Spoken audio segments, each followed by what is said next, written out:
Today I thought I'd look at something that's on the weird side of the spectrum when it comes to anime, because mixing music, mecha, and maturation isn't just weird, but one of the most anime things ever. But I had hope that maybe buried under all the song and musician references, weird technobabble, and nonsensical lore, there was a gem waiting to be uncovered. I was severely disappointed when not only did I dislike the story, but was smashed over the head by a typical Mappa CGI and a budget thrown entirely behind the fight scenes. I try my best not to judge things based entirely on looks, especially when there's a whole story to talk about too, but let's just say I wasn't thrilled. So with that, let's take a look at Mappa's hot mess this season. Listeners, if you can't tell by my barely concealed snark, I'm not a fan of this series. Probably because I expect coherency in my anime, but let's break down the story as best as we can. So our boy Echo here finds a girl in a junkyard who's one of these players. Players are people who fight giant monsters called earless on these massive mech robots called equipment. Did I lose you yet? She has amnesia of the most narratively convenient kind, meaning she can't remember anything about herself. But Echo and her become friends? I guess. She wants him to travel with her, but he doesn't want to go because that sounds like ambition and he'll have none of that. She leaves, he rushes off to find her when the town's attacked by earless, and she saves him by activating the equipment he built because he's a genius tinkerer. And with that, the two kill the earless, end up wrecking the town monument, and flee before they can get yelled at. Holy hell, that's a ride of but why though, packed into a single episode. So the two wander aimlessly looking for any information on the girl. Oh, and he named her Mew. Eventually meeting other famous players who have varying reactions to Mew, from outright hostility to helping her. We see a hodgepodge of settings with overgrown cities, floating castles, cyberpunk-inspired neon metropolises, post-apocalyptic delinquent-infested schools, and war-torn cityscapes. None of which feel linked to one another, as the threat of the earless doesn't look credible enough, nor is there enough explanation for why the world got the way it is. Sure, we start to get a picture later on, but that's in the build-up to the climax of the entire series. That's not worth the frustration and confusion the audience is bound to feel in the first two-thirds. There's some essence of a breadcrumb trail for the cast to follow, but it's very by the numbers. Mew's obviously special among players, so she's targeted by others, is linked to a super famous one who apparently betrayed the world, and now the search is on to find that connection. That sounds like character motivation right there. And you'd be wrong. That's actually the plot, not the motivation for her journey. Mew shows little interest in it because she flip-flops between wanting to know more and being content with who she is now, never really hitting on a solid reason to pursue it. Her entire attitude seems to be leading the charge for being along for the ride, pushed around by the winds of fate, but ultimately to where? Echo isn't any better since he's glued to Mew for practically no reason besides he chose to. His ambition in life is non-existent, as he was dragged out of his town for this adventure and doesn't look back after episode 2. Not to mention the two barely stand one another, with some incredibly forced romantic tension between them lacking any real chemistry.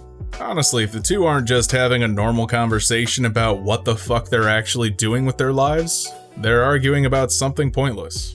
Oh, and Echo gets jealous when Mew talks to pretty much any other guy because Mew's just a little astronomically out of his league, and he's probably aware of that.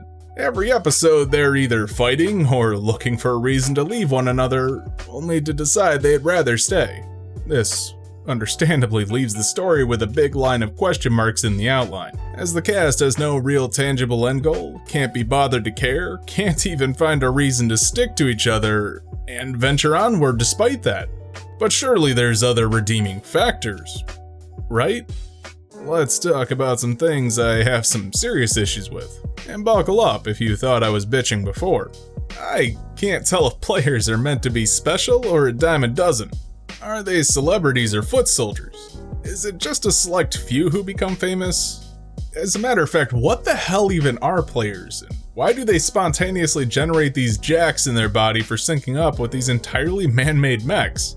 What came first, the player or the mechs?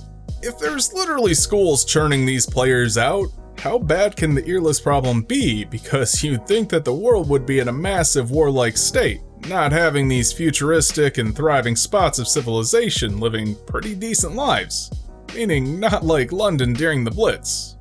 Listen, I get that Echo's home looked like hell, but that seems to be the exception rather than the rule. This is just some of the confusion that sprouts up when the series doesn't have a solid direction. Because the fights with the Earless are being broadcast on television with named superstar personalities doing the fighting leads to the impression that there's only a handful of players. Like in the first episode, it's treated as a major league sports sort of deal. But then later we find out there's a school training kids to be players. Then showing frontline war zones like a city's being bombed. That tells me that these standout personalities who were initially introduced as special or people who earn their place as players are just soldiers with a really shitty command structure to allow for such inefficient dealings with this threat. So now we have dime a dozen soldiers who are all special snowflake superstars with almanac entries fighting maybe supernatural monsters in a futuristic / post-apocalyptic / life after people sort of world. It's inconsistent, because it leads to the conclusion that either the people leading this fight are grossly incompetent, or they're raising kids to be essentially sacrificed while wasting countless dollars on building amp mechs and schooling. Either the people becoming players have enough freedom to do what they want, or they're being shipped off to the front lines right after graduation, both of which are stated to happen. Or perhaps there's a third option. Are we left to assume that there's two types of players? And if so, how does one become the superstar player? Why do they have special mechs compared to the foot soldier ones? And the more pressing matter, why would there be two types? The two versions of players as soldiers and showmen conflict.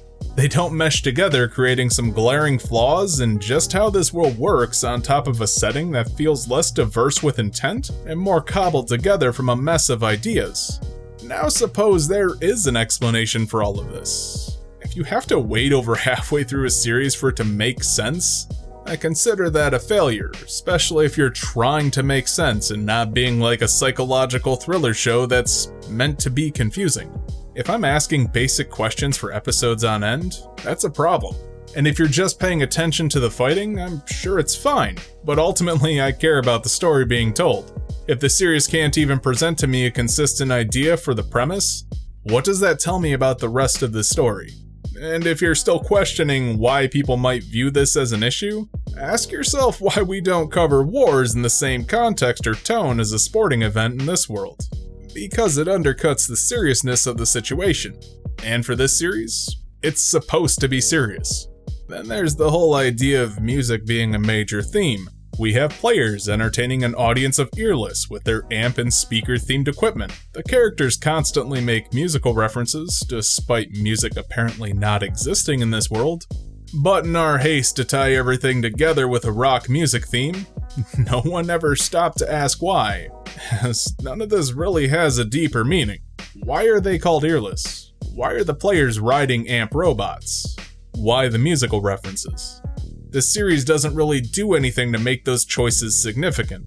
They're chosen most likely because it's different, and the creator thought it was cool. But with that sort of logic, music could be anything else and have zero impact on the story, thus making it superfluous, and eventually, grating, as the series continues to draw attention to something that ultimately doesn't matter. I guess I could ad hoc some reasoning, sure, but that's pure projection. Saying the idea is, for instance, the earless are craving destruction and release by the soul of the players through their mechs as a stand-in for music, as that's key to our emotional release in real life. But that's me making that up, rather than the show trying to convey that message. I'm just pulling at strings to tie them together. I usually talk about animation around this part, but there's not much to say. It's passable for the majority of the series. Even the CG doesn't look terrible, at least as long as it doesn't focus on the character models and sticks to the robots. The color is bland, filled with mostly grays, giving a very depressing vibe for the series that's trying to sell a rock and roll aesthetic. Characters are supposed to be chill, passion-filled, and vibe to the music. But they could have conveyed that a bit more by showing it. Hell, this just came to me off the top of my head when the fight scenes pick up. Having the robots flood the arena with some psychedelic colors, or at least bump up the saturation. Literally anything besides green explosions and generic mech beams would be a nice step up in the style department. Which is why just about every aspect of this show feels below average, as even the most easily done thing to tie the series theme into the art isn't even attempted. Now, it'd be easy to say it's a budget issue, but that argument flies out the window when you realize they blew their budget on different endings for each episode.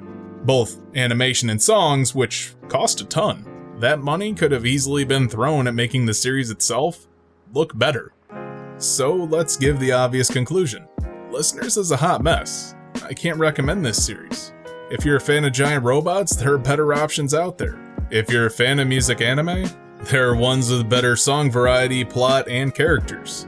If you're a fan of Mappa, they've done better work than this. Which leaves me feeling like this is a massive mound of wasted potential dropped on my lap this season. And it easily could have been just so much better. Hey, you made it to the end of the video. Don't forget to like, comment, subscribe, share, and do all the other YouTube stuff to help the channel grow. You can also join my Discord with a link down in the description. And if you really want to support me, you can head on over to my Patreon to pick up some extra perks like voting on what I do next. And speaking of Patreon, I'd like to give a special thanks to Tammy Silverwolf and Volcarona for their continued support. Thanks for watching.